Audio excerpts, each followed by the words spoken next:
The way that I like to compare Sysdig Sage to like my previous work is the genius guy that used to sit behind me when I didn't know something, and I could turn around and swivel my chair and be like, "Hey, Dave, what does this mean?" and point to my screen, and then he would wheel his chair over and be like, "Da da da da da da da da," and explain it all to me. I'd be like, "Cool, thanks." That's what Sysdig Sage is to me. Like, it's my Dave. But I don't have to bother anybody to get the answer. Welcome to Screaming in the Cloud. I'm Corey Quinn, and in a remarkably refreshing change of pace, I'm going to start off by doing the ad read on this one live instead of splicing it in later, because this episode is brought to us by our friends at Sysdig. Sysdig helps companies secure and advance innovation in the cloud, because building in the cloud enables businesses to accelerate time to market, which is, of course, important to those folks.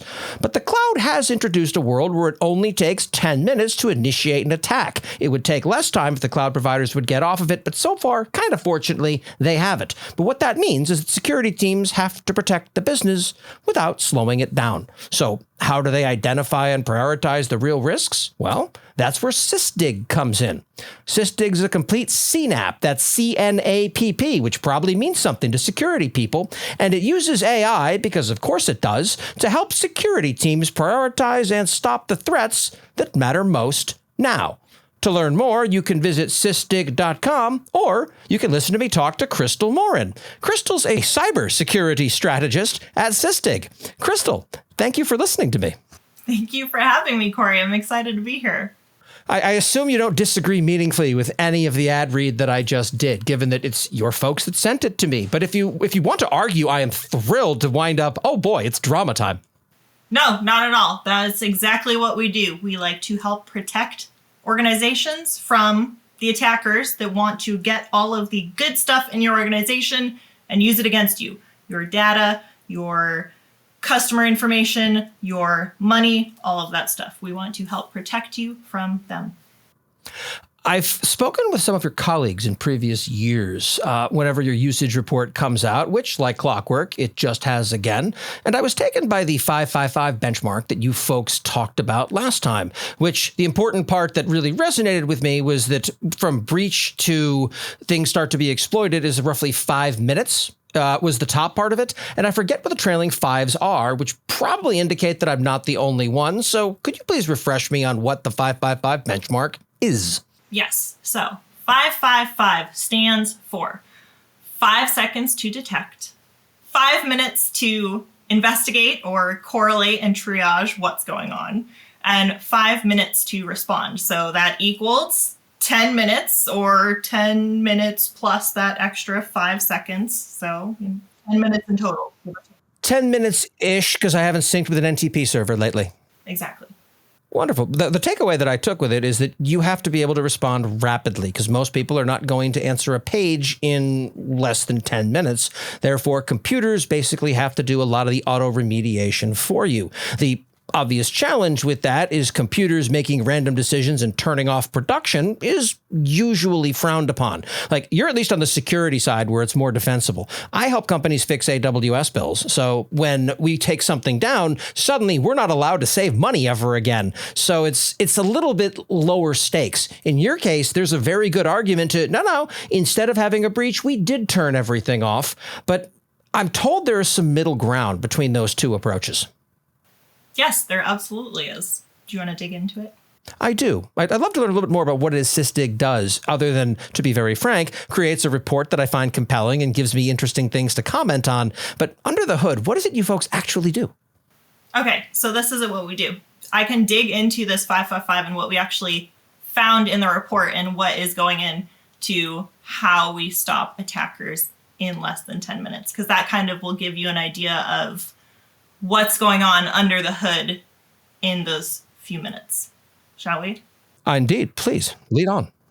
Okay, so it starts in less than 5 seconds. So what we found to begin with is in less than 5 seconds, when something happens in a customer's environment, there's triggers going off, an attacker is starting to go into their environment, right? That triggers an alert. Something's happening in their environment. But there are several hops that have to happen for that alert to go from their environment to their inbox or Slack channel or whatever it may be, wherever their SOC analyst gets that alert, right? That they're like, oh no, something's happening, and they need to actually, go look at their computer screen and turn around and go do something about it, right? So there's a lot of things that need to happen in the little computer network for them to actually respond. And let's be clear, this also assumes a 24/7 SOC, or alternately, attackers who are polite enough only to operate during business hours. Yes. So within milliseconds, there are several different hops that alert takes to go from event happening to receiving that Slack alert on your computer screen. And that takes less than 5 seconds. So pretty much near real time, you're being alerted that something is happening right then and there. From that point, you have the alert on your computer screen. Now you need to figure out what exactly that means. Okay, I see that something's happening. What exactly is going on? Let's try to put some information together. So that next 5, we say, you need to figure this out in 5 minutes. The data in our report, we actually found on average, our customers are able to correlate and investigate an incident in 3.5 minutes. So well within that 5 minute, what we tell them they should be doing in 5 minutes. So with some of our functions and automated responses and being able to correlate information from the dashboards that we provide them, information about identities that are involved in the incident, the containers that might be involved, things that are happening in their cloud environment, putting all of that information together in one place, being able to visualize the attack chain, right? Where did the attacker enter? Where are they moving to? Being able to see perhaps where your crown jewels are located. So where might the attacker want to go? Being able to see exactly what that looks like and not having to guess or insinuate in your head, visualizing it, you're able to make a deduction and move on to the response part of that much, much faster. Folks talk about the fog of war a lot, but I'm more accustomed, since I'm sort of a peaceful type, to the fog of production, where you sort of have these things in your head, but trying to say, okay, I'm seeing this event on this system. Where does this fall in the diagram? There's mental overhead that involved in unpacking that. And this all, of course, presupposes that you're not using the good old days of AWS user accounts with IAM, where it can take a decent part of that 3.5 minutes to dig out the authenticator just to log into the console in the first place. Yes. And we actually, this isn't just me talking. We've spoken to some of our customers as well. And those quotes are in the report. They've said too that they have been able to do this. And this is usage data that I looked at to write this report. So I'm putting together averages. This is a correlation of what they're doing with our platform. This isn't survey data, folks just kind of guessing and putting together their best efforts, where they used to take weeks or days to try to investigate a report or investigate an incident prior. Some of them have said it's between 10 and 15 minutes to be able to look and see what actually is going on when they receive an alert from us. So that was really exciting when I was able to find that when writing this report. And then, if we're done with that, I can move on to response. But back in the early days, I just want to point out that when Sysdig first launched, it took upwards of 20 minutes for a CloudTrail event to show up, showing that something had happened in an AWS account. That team's done amazing work and gotten that down to within a second or two most of the time, which is awesome. But back in those days, it didn't exist. So it's pretty clear that what Sysdig does operates by looking at the workload directly and not waiting for some of these slow provider mechanisms to take their time and work through whatever systems they have. I've used other dashboards in the past too, when I would do some proactive threat hunting, and you write a script and you're trying to go and look to see if something happened, and it could take hours to be able to get results back. So you have to try to change and manipulate that to get results, and still it could take an entire day to go and see if what you want to look for is actually happening. it's impossible to get anything done that way. So, yeah. So, as you mentioned, getting back to the report, the 2025 Cloud Native Security and Usage Report, I'm always like these things from two perspectives. First, it's a good read for folks who have not seen one of these things before, which I tend to assume is the majority of folks, just because there's always more people that haven't read a thing than have read a thing. But I also like to look at it from the perspective of what has changed year over year in these things to identify broader trends. Which direction do you want to attack this from? So, Lance, I can move on to that last part of the 5 because there is actually some trend information that has evolved over the last year for that part of it. Okay, so with automated response, that's what I looked at in particular. I looked at container drift, right? So when you have a container that you start with and it changes from, say, golden image, what it's supposed to be. When it's in production, it kind of changes from what it was. When that can happen maliciously because someone enters it, or developers could be changing the container just as it's in production. That's okay too. So you can turn on an alert for container drift and you can be alerted that something's going on while the container is in production. We have options for automated response for container drift, and a couple other things as well for malware and crypto miners and things like that too. But for container drift, you can pause, stop, or kill the container. If you kill a container and you don't have a mature system, right? You have developers, for example, who like to go and make changes, and you have automated response to kill a container setup, that could cause some issues, right? You could have operations stop. So you definitely need to have mature security practices in place to be able to have these kind of automated responses. People do like to forget, given modern system stability, that containers are designed to be ephemeral. Yes. So last year, there was a very small number of organizations that we saw using container drift automated responses. I believe it was about 4%. This year, that has actually tripled. It's still small. It's about 11% of organizations. A majority of organizations are still having alerts, so they do get alerted to container drift. But there's now 11% of organizations who are using automated response actions for that kind of thing. And we did also see an increase in the number of organizations who are writing automated response actions for malware and crypto miners and things like that as well. So that's really exciting to see because it's not just us. There's tons of vendors and evangelists and thought leaders and things like that who are telling you have to automate response, right? There's playbooks and SOARs. Everything has to be automated for response to incident response. The attacks are largely automated. It's the only way that works. These people, this is not the 80s anymore where people are sitting there at their keyboards thinking really hard around what they're going to do next. They have automated tooling that in many cases, let's be honest here, is more robust and well-built than the production environments they're attacking with it. And it can be scary too. I understand that, right? Because you don't want to break anything. But as long as you're communicating between teams and you all understand you're on the same page, you can absolutely do these things.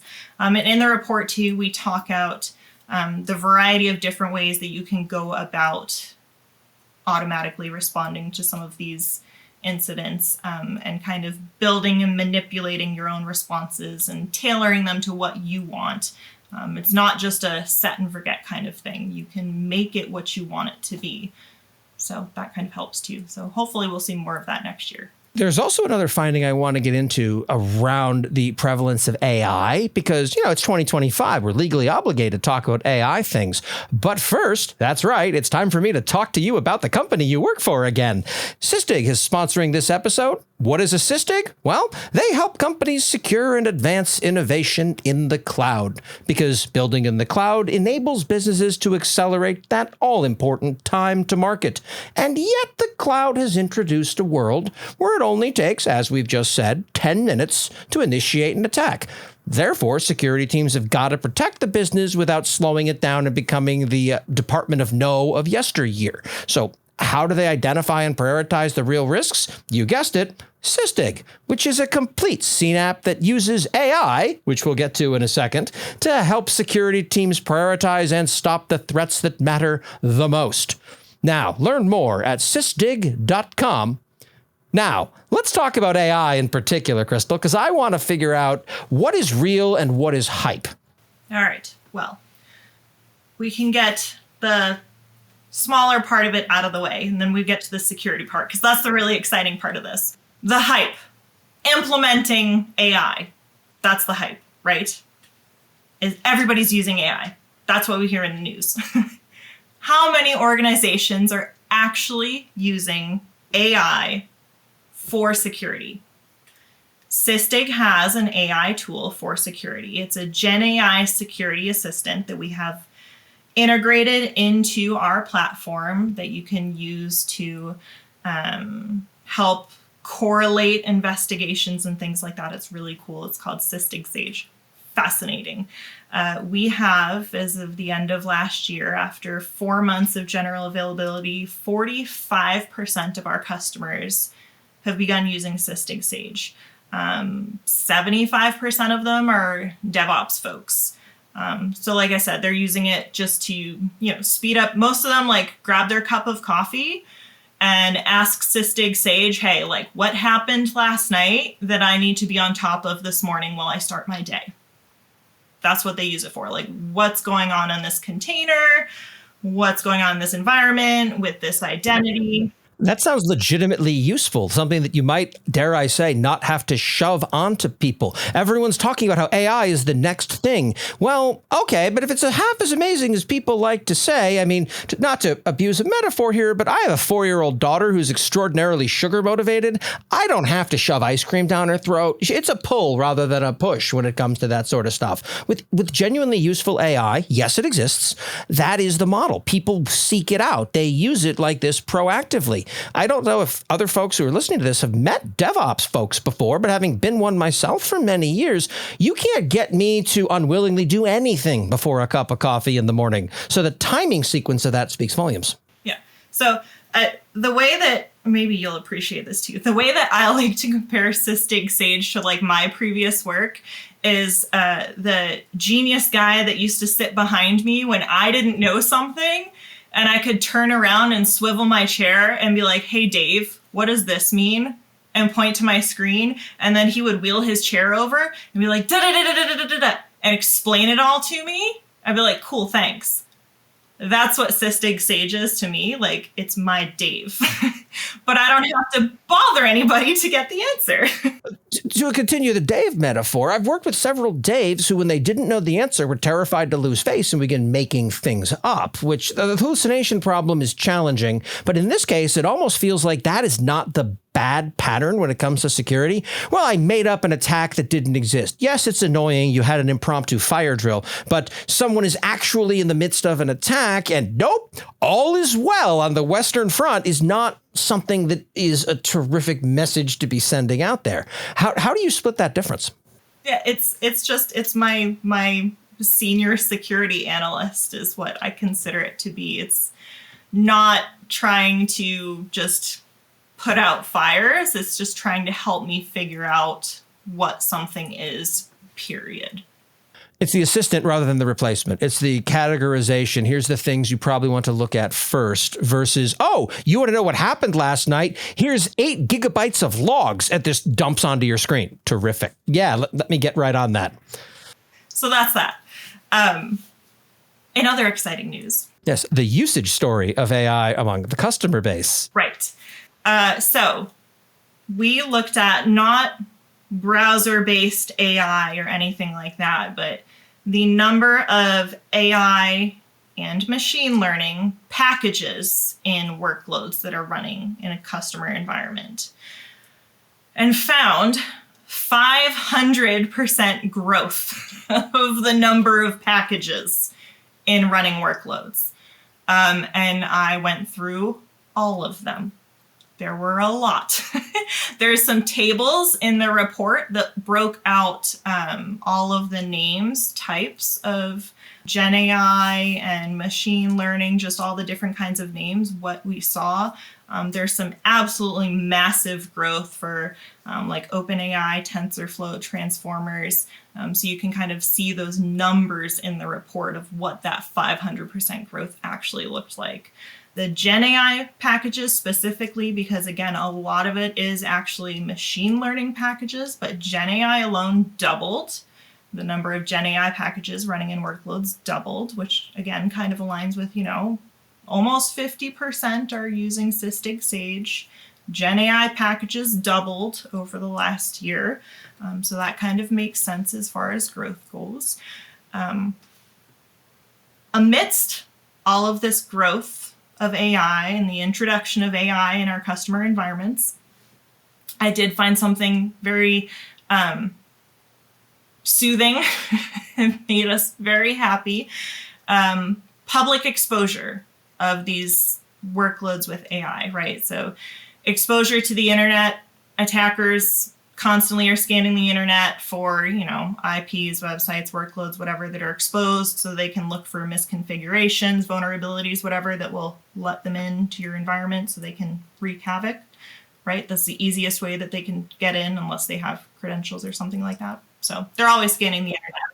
I get those all the time. Even you see it on the security researcher side. I recently got something in the email about a dangling subdomain that I had where it was assigned to an Elastic IP that had since been released. And someone wrote this very long write-up talking about the danger and asking for tips via PayPal. And it sounded incredibly well-researched and professional, except for the small minor problem that it was targeting one of my test domains, which I'm not expecting anyone to necessarily know the purpose of a given domain, but maybe finding a security exploit in the shitposting.monster domain might not be the high value target that you think you just found. So there's a lot of the using AI for these things to create noise. Seeing people create value with it is much more interesting to me.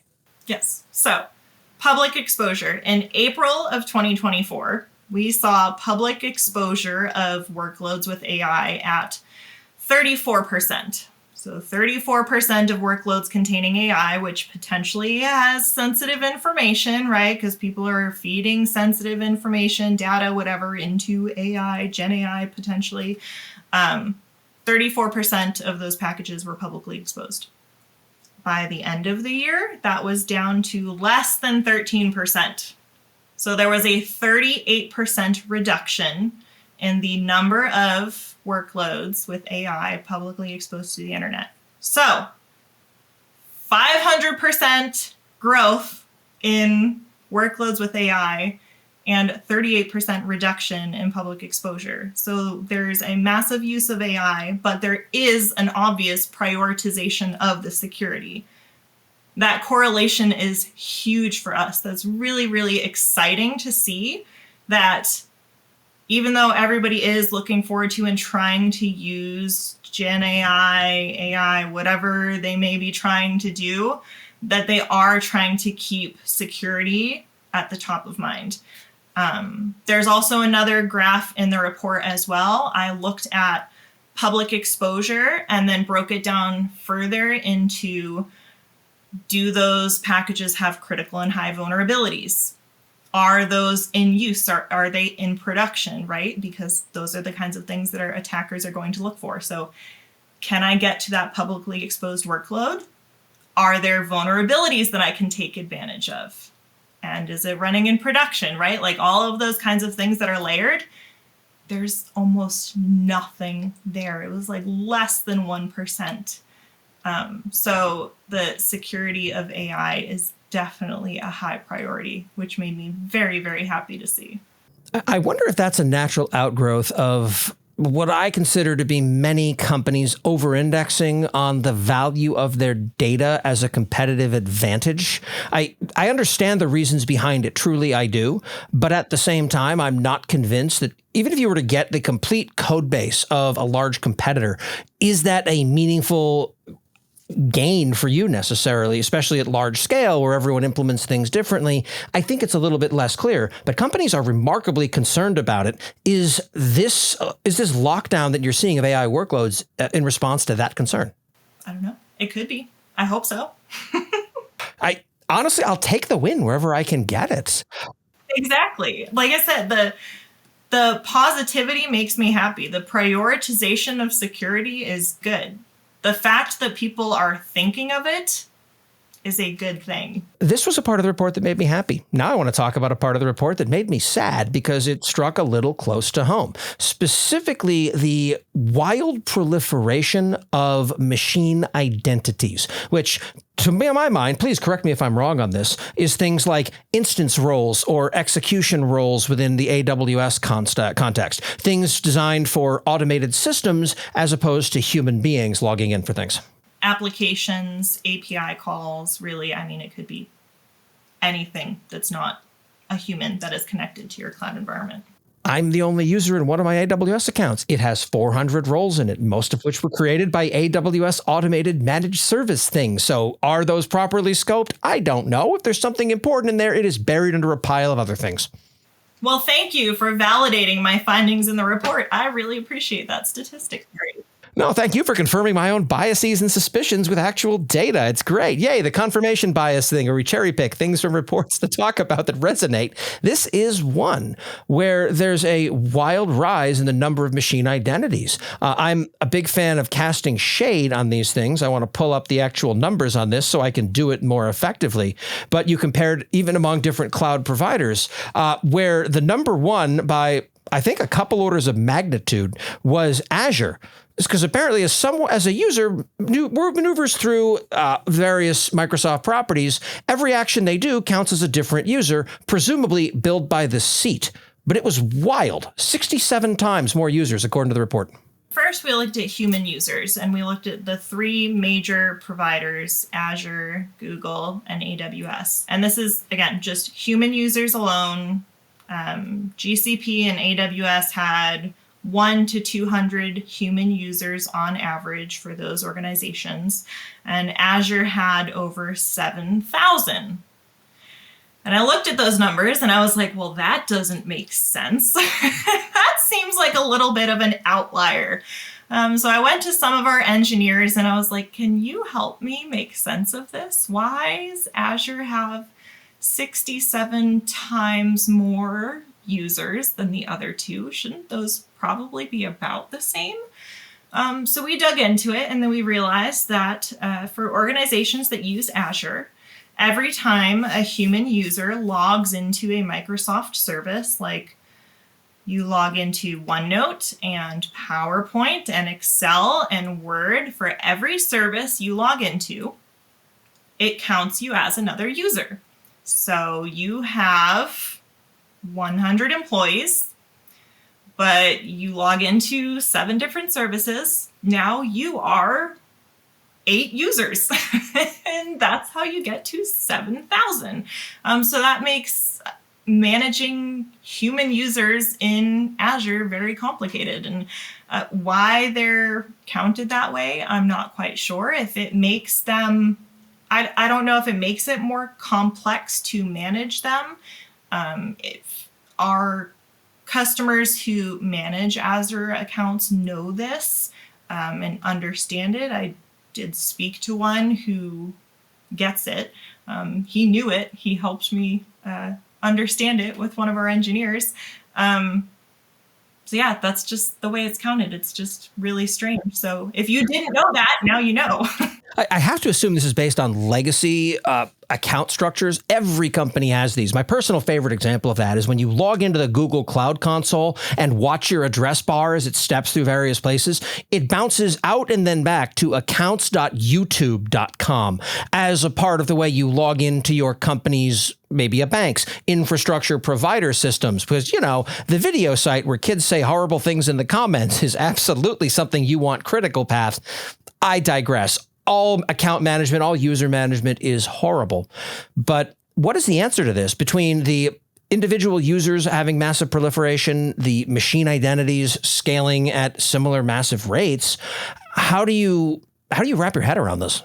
One of the things that we found, and this is actually silver lining, and we'll get to machine identities. We haven't even got there yet. But we did find a wonderful statistic of maturity for managing human identities. And there were 15% of organizations had 0 human users in their environments, which was a good thing. It means that they're using a third-party SSO provider. So rather than logging directly into your cloud environment, you're logging in via a third party. So that additional layer of security. Like Okta, for example, right? That's probably the best and most well-known example. So again, instead of an attacker having direct access, being able to log directly into your cloud account and having, again, 100, 200, or 7,000 options directly into your cloud account, there are none. They have to go through that third party to get in. And then they wind up getting a role dispense, which inherently is time-bound, as opposed to these permanent credentials you're going to have in a backup somewhere that gets discovered 3 years later and then used to exploit you. Yes. So we found 15% of organizations did have a little layer of maturity and no cloud human users in their environments. Did you measure that in previous years? No, I have not. So the last 2 years, we looked at excessive permissions. And those were really, really bad numbers the last 2 years. So this year was a different approach, looking at the human and machine identities. So I'm hoping next year I'll probably look at these same numbers again and see if we can find some new trends next year. I certainly hope so. Now, getting back to the machine identity piece. Okay, so the human users, those numbers were weird. Machine identities, I found 40,000 times more machine identities than humans in an organization. 40,000 times more. There was one organization in particular. I don't remember how many users there were, but the machine identities, service accounts, there were 1.6 million machine identities in their environment. Were they creating a new one every time a container would spin up and then just never deleting it? So, were they using your identity list of identities as a database? Lord knows I've done stranger things. Poor provisioning. So what we think happened is that they're just being poorly provisioned. A majority of these have no access. So they're probably very low risk. They don't have any assigned permissions, right? So when we think of racking and stacking high to low risk priorities, these would fall pretty low risk because there's no permissions. If an attacker tried to get into one of these identities, it would be a little more complicated than, say, others who do have permissions. Maybe they're trying to enumerate the identities and see what has permissions. And this is defense through, it's not even security through obscurity. It's security through what the hell are these people doing? You have a strange approach to things when an attacker breaks in, fixes your environment, and then leaves you AWS credits to have a better attempt the next time. So they shouldn't be there. You could remove a lot of these identities, but when you have other concerns about high critical vulnerabilities in your production environment, those are higher priority than these non-provisioned machine identities that are sitting around, right? I mean, you have to prioritize your risks. These aren't a risk, but it's still not good. It just feels like an enormous pile of hay for the needles to hide in. So There's 40,000 times more machine identities does seem a little outrageous. So I did some data manipulation to try to, I don't know, make it seem more palatable, I guess. And I took out some of these outliers like the 1.6 million machine identities and the Azure users who had 7,000 human identities. So I ended up taking out 11% of organizations, and the numbers were, like I said, a little more digestible. There were about 150 users to 5,000 machine identities, which is about a 35 times difference. So again, I mean, that in my mind makes more sense. 150 employees, still 5,300 machine identities does not sound like something I want to manage. 150 employees sounds like a real business, though. It really does, but you need a department to handle that. That's still not good. Human identities are being provisioned well. Machine identities are still a very high risk. They're not being provisioned well. They need to be taken care of. If they're not being used, they can go away. That needs to be the next priority. There's a lot of good things in this report.